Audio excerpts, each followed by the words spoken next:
have 4 favorite words to jumpstart storytelling and creative writing. And then one day.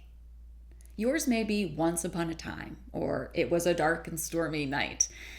You may think right now as we address this, I'm not writing novels, I'm writing marketing copy. But storytelling is the secret sauce that can take your writing from mundane to memorable. And it's where you can really show AI who's boss. Here's the deal. Humans are wired for stories. We've been telling them since we figured out how to communicate. And guess what? AI can't compete with thousands of years of evolutionary programming. So let's kick off storytelling with character development. This is where Joseph Campbell's hero journey comes in handy. Think about your customer. They're not just a demographic, they're a person with hopes, dreams, and yes, flaws. What's their internal weakness? Maybe it's self-doubt. Maybe it's a fear of change. Whatever it is, that's your starting point, that motivation.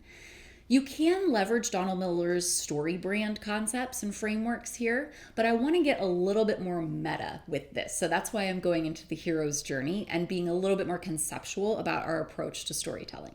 So quick exercise. Close your eyes for a second. Imagine your ideal customer. What's their name? What do they do for a living? What keeps them up at night? What's their secret dream?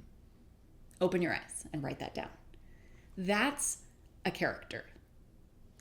Now you add depth. J.K. Rowling is a master of character development. If you don't like Harry Potter, I'm sorry you have a sad life. She talks about giving characters conflicting desires. Maybe your customer wants success, but they're afraid of standing out. Maybe they want to be healthy, but they love junk food. These contradictions are what make them human. It's what makes them relatable. And here's where you can really outshine AI. AI can generate a list of traits, but it can't create the nuanced, sometimes illogical complexity of a real person. You can, because you are a real person. So think about your character's background. What shaped them? Maybe they grew up in a family that valued frugality, but now they're drawn to luxury products. That internal conflict, that's storytelling gold. And let me be clear, you don't have to state that overtly. That's amateur hour. What you do is allude to it through very sophisticated storytelling and value propositions. Now let's talk story arcs. These are the backbones of your narrative. Understanding story arcs will give your writing structure and purpose. AI can follow a formula, but you can mix and match story arcs to create something that's truly compelling, especially as you do short form, long form, ads, social posts, and you have such a variety of content types. So let's break down some classic story arcs just so that we can get familiar. So the first is the hero's journey, which I alluded to before. This is your classic ordinary world, call to adventure, challenges, transformation, return structure. So think Luke Skywalker, Frodo Baggins. Most epic tales are in this format. In marketing terms, this could be a customer struggling with a problem, discovering your product, overcoming obstacles to use it, and finally achieving success. Another story arc you may want to leverage is rags to riches. This arc is all about the climb from nothing to everything. It's your Cinderella story. In the business world, this could be a startup's journey from garage to global success with your product playing a key role. Another story arc is overcoming the monster. Here, the protagonist faces a big, scary antagonist. In your customer story, the monster could be inefficiency, high costs, or a seemingly insurmountable business challenge that your product helps defeat. A lot of brands that do like household cleaning products use this story arc actually. If you think about like the mascot that's like a dust bunny hiding under the refrigerator. So again, these may feel very abstract, but if you start to pay attention to great marketing copy and powerful advertising, you're actually going to find they're a lot more prevalent than you may have thought. Another story arc is voyage and return. This is about venturing into unknown territory and coming back changed. For your customers, this could be entering a new market or trying a new business strategy with your product as their guide. Let's talk about comedy for a second. Don't be fooled. Comedy just isn't about humor. In storytelling terms, comedy is about confusion and misunderstandings that eventually lead to a happy ending.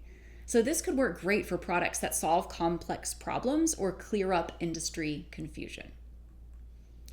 Tragedy may also be a story arc. Now, we don't want tragic endings in marketing, but the arc of high hopes crashed by a fatal flaw can be powerful.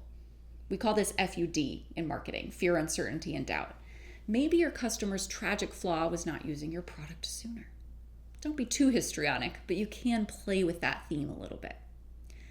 Another story arc is rebirth. This is about redemption and second chances. It's perfect for products that help businesses pivot, rebrand, or recover from setbacks. Now, here's where you can really outshine AI. Mix these arcs. Maybe your customer story starts as a voyage and return, encounters a monster along the way, and ends up as a rags to riches tale. That complexity, that interweaving of narratives, that's human creativity at its finest. Let's do a quick exercise. Take your product and try to fit it into one or more of these arcs. Which one feels most natural? Which ones surprise you? Write down a quick outline for each one. This would be your story arsenal that you could go to as you're writing various types of marketing content. Remember, AI tends to stick to straightforward, predictable arcs. You don't have to. You can subvert expectations, combine arcs, start in the middle and work backwards. That's the kind of creative thinking that sets human writers apart. Now let's talk about the problems your customer faces. Customer pain points are a core element of marketing copy. And this is where Kurt Vonnegut's ideas on story shapes comes in handy. Every story, he says, is about a character who gets into trouble and then gets out of it. Sound familiar? Think about it. That's exactly what your product or service does for your customer. But here's the kicker. It's not just about the external problem. It's about what that problem means to your character on a deeper level. We talk about Maslow's hierarchy of needs in marketing a lot. Is your product just solving a practical problem, or is it fulfilling a deeper need for security, belonging, or self-actualization? So another exercise.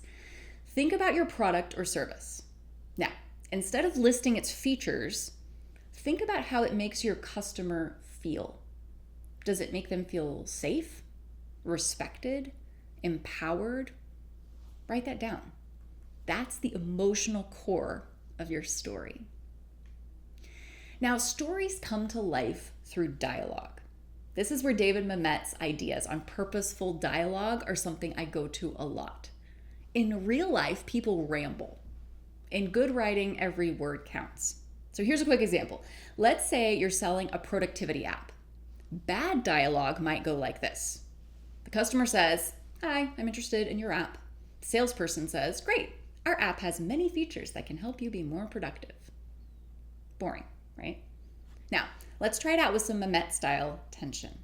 Customer: "I can't keep up with my work. I'm drowning."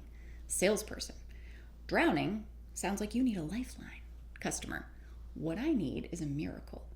Salesperson: "How about we start with an app?" See the difference? It's snappy, it's engaging, it reveals character. The customer is overwhelmed. The salesperson is confident, maybe a little cocky. There's tension, there's subtext. This is where you can really shine compared to AI. AI can generate dialogue, but it struggles with subtext, with the unspoken meanings that lie beneath words. And that's where human writers excel, because we talk every day. Let's try one more exercise. Take your character, their problem, and your product. Boom, boom, boom. Now, write a short dialogue between your customer and a salesperson or someone from your company. Make it snappy, make it reveal character, make it human. Remember, in storytelling, less is often more. You don't need to spell everything out. Give your readers credit. Let them fill in the gaps. That's what makes reading an active, engaging experience. Now let's tie all this together. You've got your character, a fully fleshed out, relatable person with hopes, dreams, and flaws. You've got their problem, not just the surface issue, but the deeper emotional need it represents. You've got your product, the solution that doesn't just solve the practical problem, but fulfills the deeper need. What you've got now isn't just marketing copy. It's a story, a human story, a story that resonates on a deep emotional level, a story that AI, for all its data crunching power, can't replicate. Because here's the thing, AI can mimic, it can aggregate, it can even generate, but it can't empathize. It can't draw on the wealth of human experience, the nuanced understanding of human emotions and motivations that you have. That's your superpower. That's what sets you apart. That's what makes your writing not just good, but great. Not just informative, but compelling. Not just clear, but unforgettable. So go out there and tell stories. Create characters that leap off the page, craft dialogue that crackles with tension and subtext, paint vivid pictures of transformation and triumph. Because in a world increasingly dominated by AI-generated content, the ability to tell a truly human story isn't just a skill, it's a superpower. And it's one that you, as a human writer, uniquely possess. Next session, we'll get into how to adapt these storytelling techniques for various marketing channels. But for now, your homework is to take everything we've discussed today and apply it to a current project. Turn your marketing message into a story. Make it human, make it resonate. Remember, you're not just a writer, you're a storyteller. And in the age of AI, that makes you more valuable